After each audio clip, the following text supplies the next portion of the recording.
Welcome back to my channel. Students, today's next part of your chapter, which is difference between micro and macroeconomics.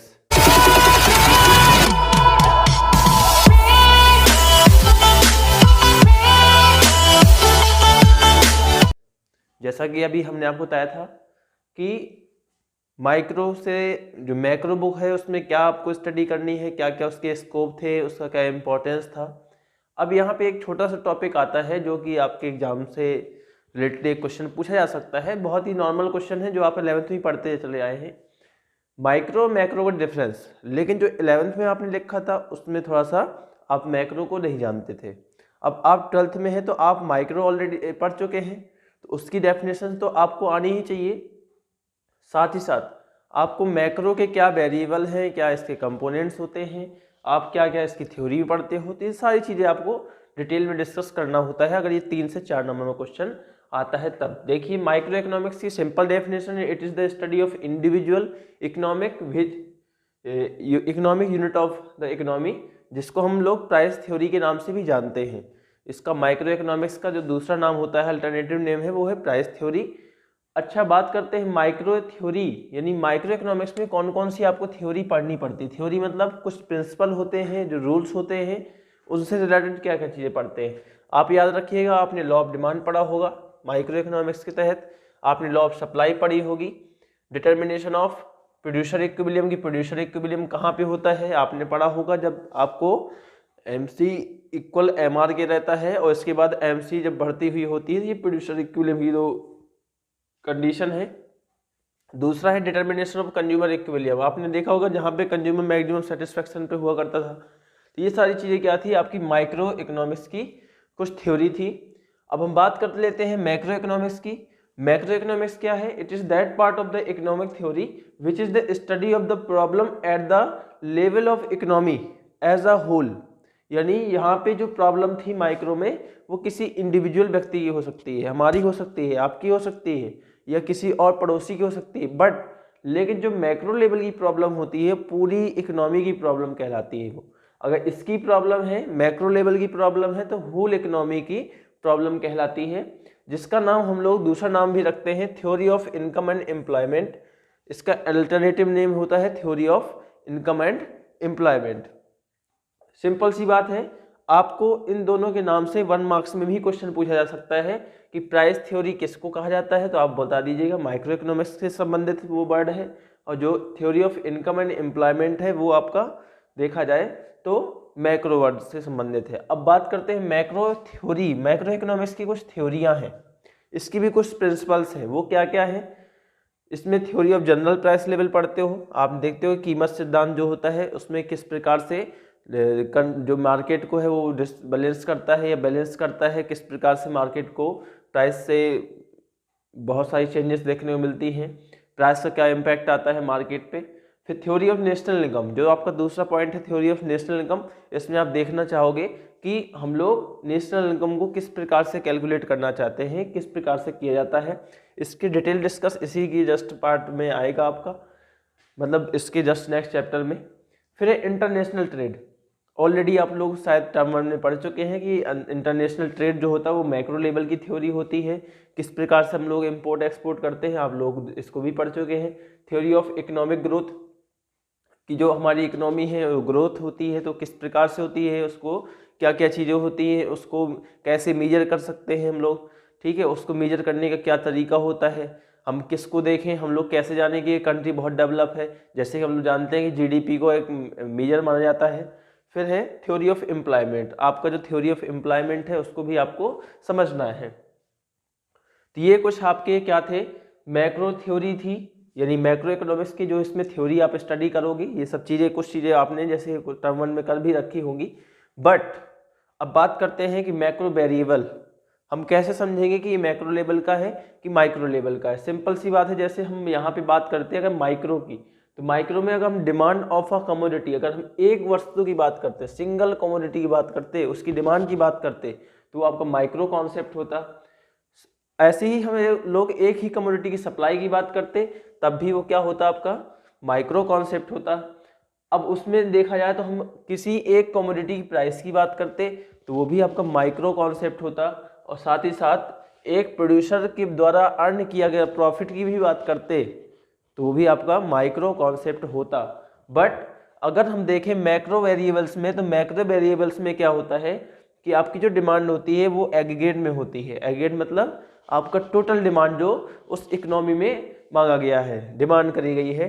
ऐसे ही aggregate supply है आपका यहाँ पे, ठीक है। फिर टोटल कंजप्शन यानी आपकी इकोनॉमी में जितने भी लोग रहते हैं उनके द्वारा टोटल कंजप्शन कितना किया, यानी प्राइवेट सेक्टर के द्वारा, हमारे द्वारा, तुम्हारे द्वारा, यानी हम सब के द्वारा जो किया गया कंजप्शन होता है उसको टोटल कंजप्शन बोलते हैं।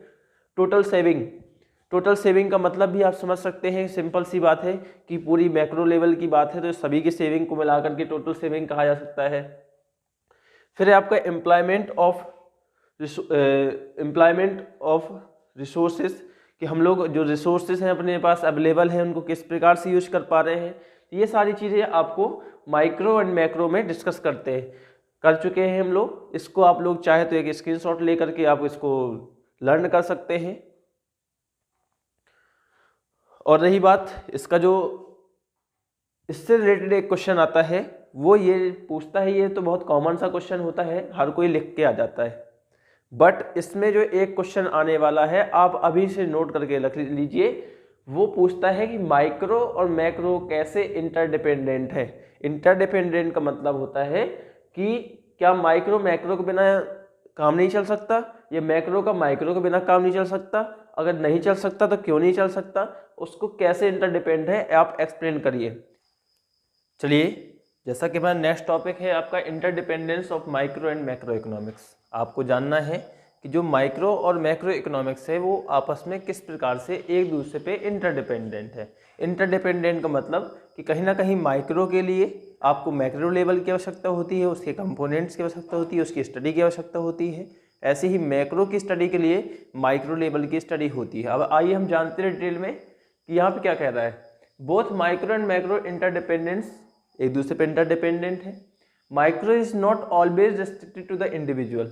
जो माइक्रो होता है वो हमेशा इंडिविजुअल पे रिस्ट्रिक्टेड नहीं है कि आप माइक्रो में, कभी आपने देखा होगा ना कि माइक्रो लेवल में भी आपको एक से दो व्यक्ति कहीं हो सकते हैं। अगर माइक्रो लेवल में कोई चीज़ समझनी होती है तो आपको मैक्रो लेवल की चीज़ें समझनी आवश्यक हो जाती हैं।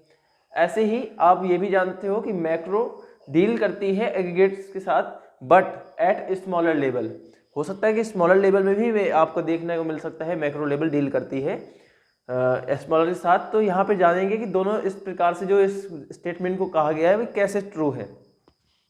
पहला है macro depend on macro. Micro किस प्रकार से मैक्रो पे डिपेंड है, यानी जो माइक्रो है वो किस प्रकार से डिपेंड है मैक्रो पे।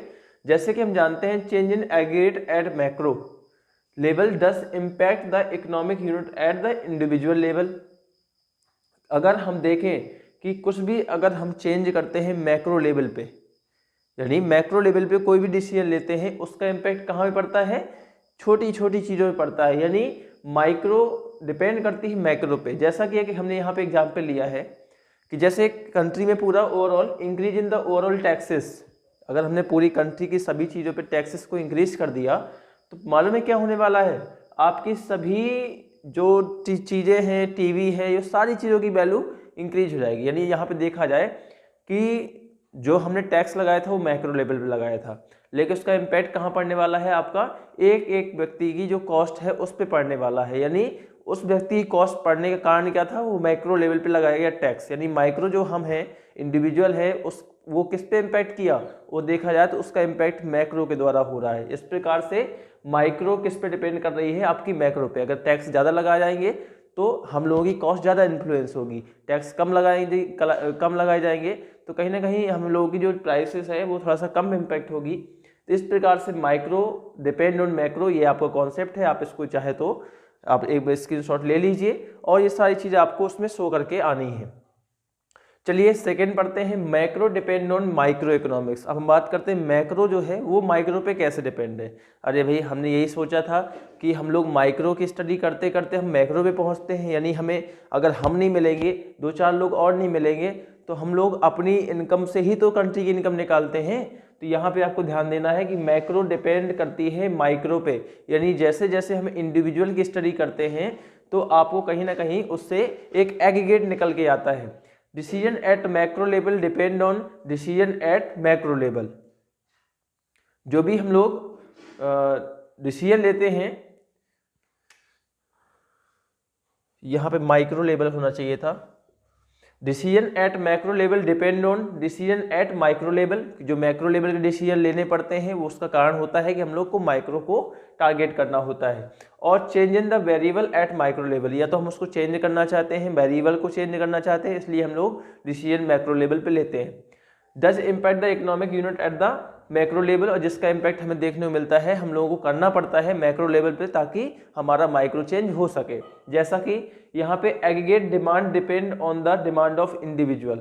अगर आप जानना चाहते हो कि आपके यहाँ पे एग्रीगेट डिमांड किस चीज़ की है, तो आपको सबसे पहले इंडिविजुअल की डिमांड जाननी आवश्यक हो जाती है। अगर आपको यही नहीं पता कि इस व्यक्ति की क्या डिमांड है, इस लोगों में जितने व्यक्ति खड़े हैं, पर्सन खड़े हैं, इन सब की इंडिविजुअल डिमांड क्या है, जब तक आप उनसे पता नहीं करोगे तो आपको ओवरऑल डिमांड क्या है इकोनॉमी में वो आपको पता लगने वाली नहीं है।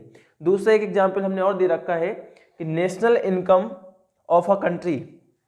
एक कंट्री की अगर आप नेशनल इनकम को कैलकुलेट करना चाहते हो तो आप जानते हो, सिंपल सी बात है कि अगर नेशनल इनकम कैलकुलेट करना है, ये मैक्रो लेवल का है, तो आपको माइक्रो पे जाना होगा, यानी हम इंडिविजुअल की पहले इनकम को समझनी होगी, तभी आप इस चीज़ की स्टडी कर सकते हो। तो ये आपका टॉपिक था, आप इसको स्क्रीनशॉट ले करके अच्छे से नोट्स बना लीजिए और याद रखिएगा कि यहाँ से ही क्वेश्चन आता है। आपसे छोटी मोटी चीज़ें कोई नहीं पूछेगा कि माइक्रो इकोनॉमिक्स क्या है, मैक्रो इकोनॉमिक्स क्या है, यार वो तो बच्चे वाले सवाल होते हैं। अब जस्ट समझिए कि थोड़ा सा आपको डिफिकल्ट करने की कोशिश करेगा कि हो सकता है हाउ टू पूछ सकते हैं, how micro depend on macro economics आपको डिफाइन करना, या how to interrelated both of these, ये भी पूछ सकता है। अच्छा, आपसे एक क्वेश्चन पूछ सकता है कि which of these are very important, इन दोनों में से कौन सा ऐसा कॉन्सेप्ट है जो बहुत इंपॉर्टेंट है। तो आपको यहाँ पे कंफ्यूज नहीं होना है कि हमने अगर मैक्रो की स्टडी कर ली तो हमने सब कुछ कर लिया, नहीं, अपनी अपनी जगह पे दोनों ही इम्पॉर्टेंट है। अगर ऐसा नहीं होता तो हम एक ही बुक से क्यों ना काम चला लेते। तो आपको लिख के आना है कि both of these are very important as पर द इनकी थ्योरी जैसी भी है, एज पर द इनकी थ्योरी ऑफ इटसेल्फ। जैसे कि अगर माइक्रो की हम स्टडी करते हैं तो हमें माइक्रो इकोनॉमिक्स की ज़रूरत होती है, हमें किसी इंडिविजुअल की स्टडी करनी है, बहुत ही मिनिमम लेवल की स्टडी करनी है, डीपली स्टडी करनी है तो माइक्रो की आवश्यकता होती है, और मैक्रो यानी ओवरऑल स्टडी करनी है तो हमें मैक्रो लेवल की स्टडी करनी होती है। तो ये आपका टॉपिक था। नेक्स्ट टॉपिक आपको मिलेगा पार्ट 2 में। तो जब तक के लिए आप सभी को bye bye, okay, thank you.